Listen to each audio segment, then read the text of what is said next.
Morning everybody, welcome back to the channel. Today we are starting out on what I like to call Harvest 2022, and what we try to do every year is go over our machines, make sure they're ready to go. And I was contacted by the fellow from ABM that does our maintenance, and he's ready to go over these combines. So I'm going to take these combines back to the farm shop and get them ready for him, and hopefully I can film him while he goes over these machines, and I'll show you a little bit of what we do to get ready for Harvest 2022. I think today is December 20th, so you can never, actually the reason we're doing it too, it's froze this morning and there's no snow, and no snow means no salt, so that's why we want to move these machines. Anyway, I'll bring you back later.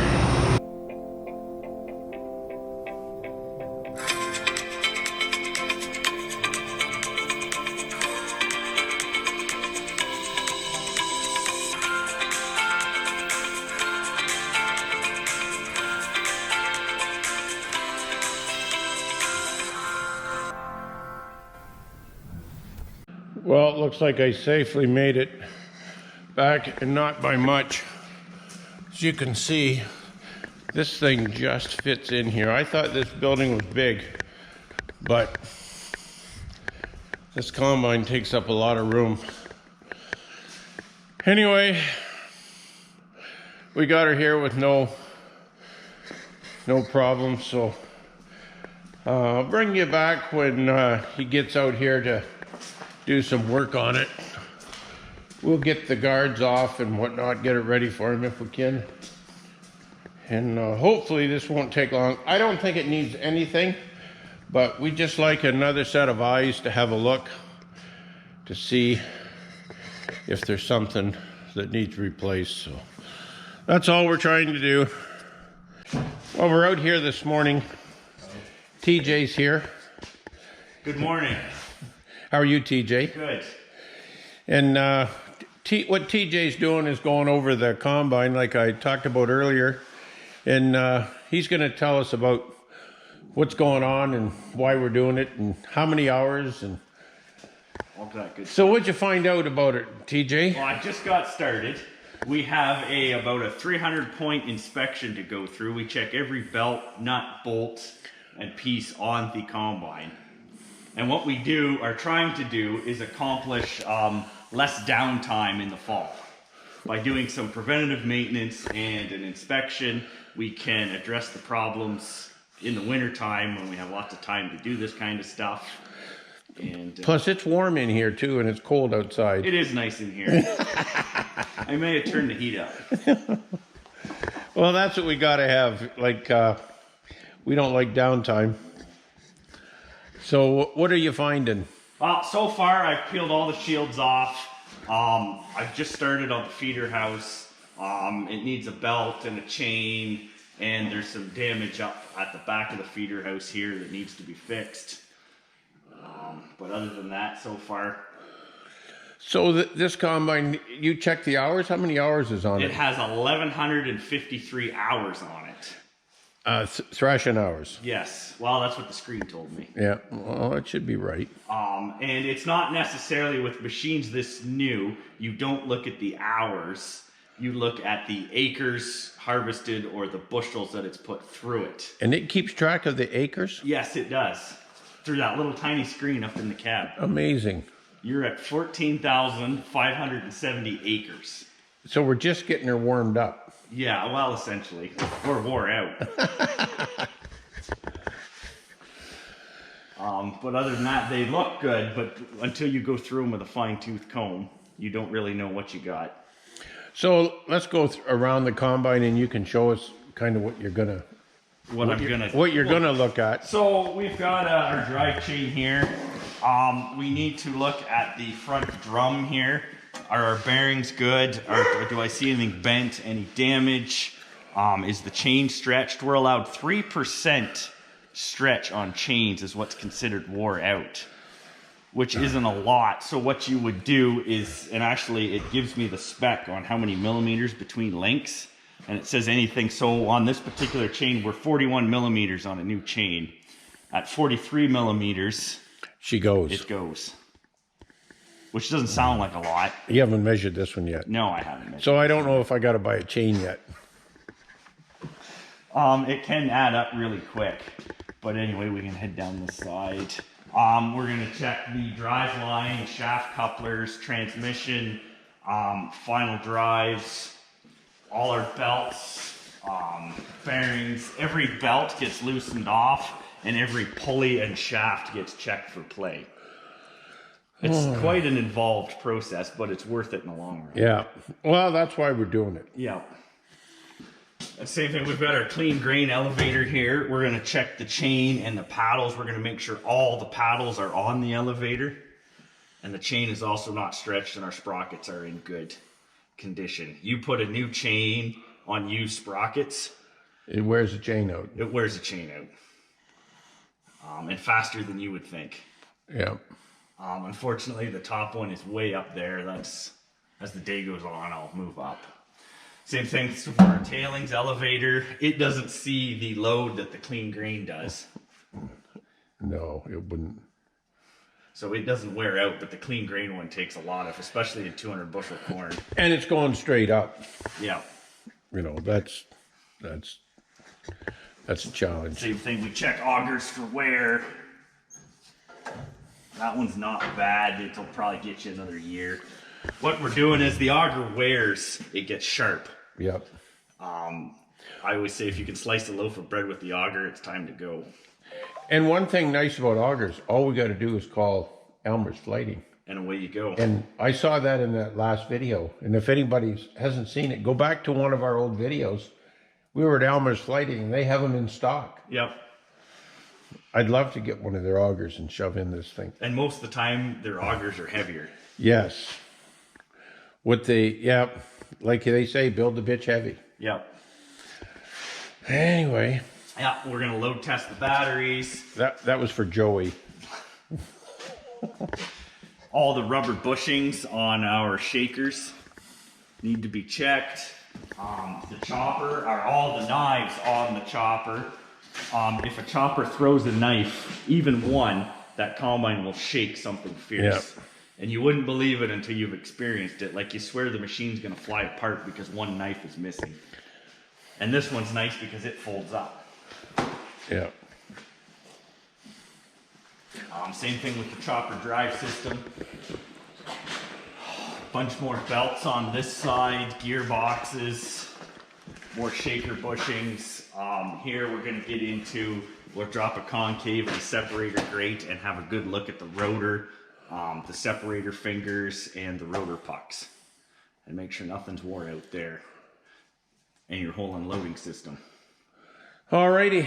Well, what I think I'm going to do is come back maybe, how long are you going to be here today? A proper inspection should take at least 4 hours, but be done in 8 hours to go through it. Okay. Well, I'll maybe drop back today or another And day. we can go through if I've got the list done. Yep, that's a good idea. And go through what I found. So I'll bring you back when TJ finds out the bad news. In the meantime, I'll check on that part, see if we can get that one part. Perfect. It'll be money well spent, whatever we find. Yes, it will. And when we get this one done, There's another one. there's another one come in right behind it. Anyway, great. I'll get back with you then, TJ.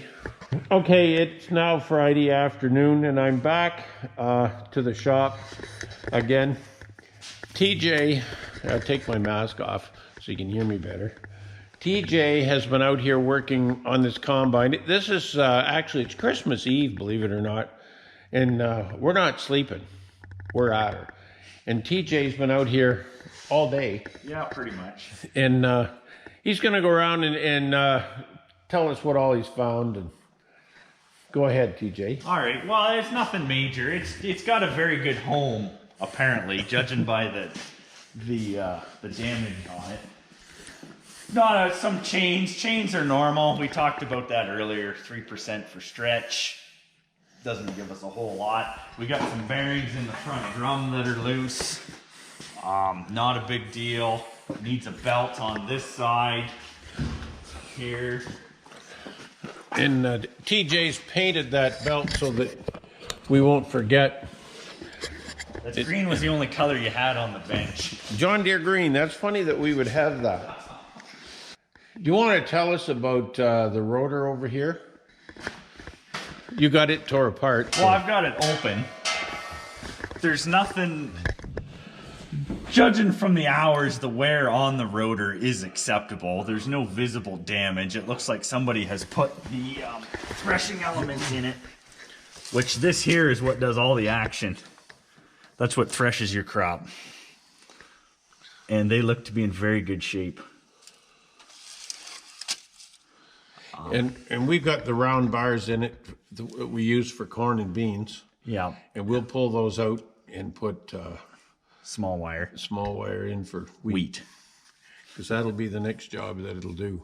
But other than that, belt bearings, we had everything loose, every idler checked, every bearing. The chopper needs new hammers back here, which is fairly common. I can grab them.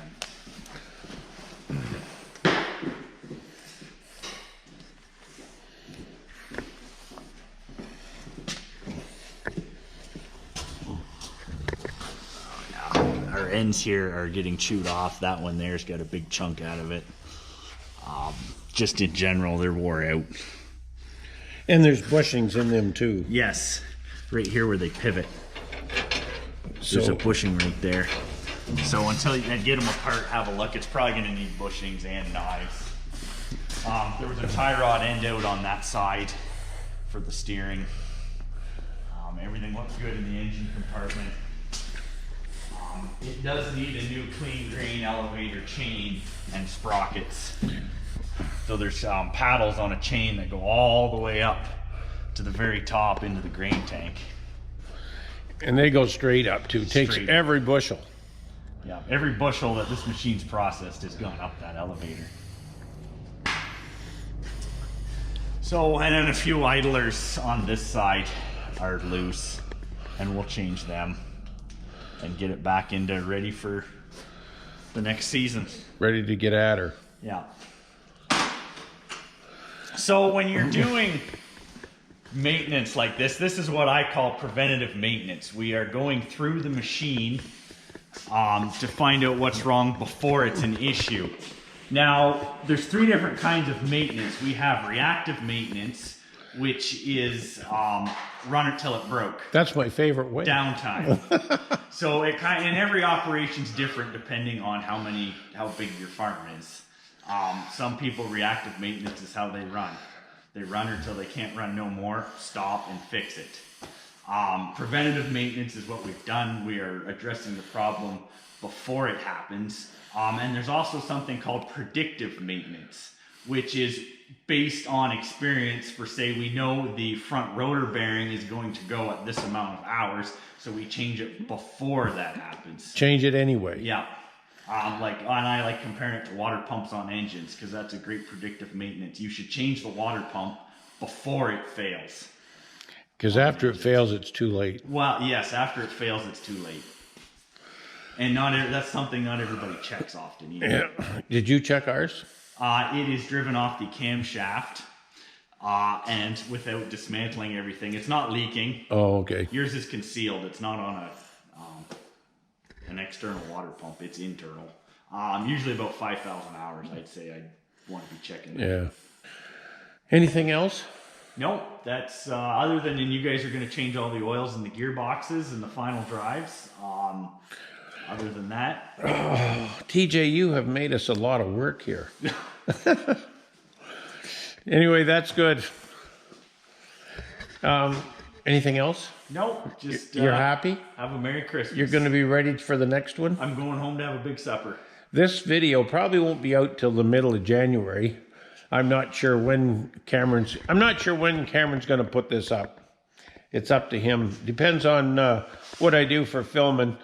And what would be nice, if this is the kind of video you're after and you enjoy watching this kind of video, give us a comment. I try to Get different things instead of just showing you. I can show you feeding cattle every day. And instead of doing that, I try to find something different. And some days it's hard, and it's getting hard with COVID to, that's why TJ and I are 7 feet apart. 2 donkeys. We're 2 donkeys apart. Anyway, give us a comment on this if it's what you want to see, and if it's not what you want to see, tell us. And if you think we should shut her down, tell us. But anyway, thanks for watching this video, and I'll catch you on the next one, folks.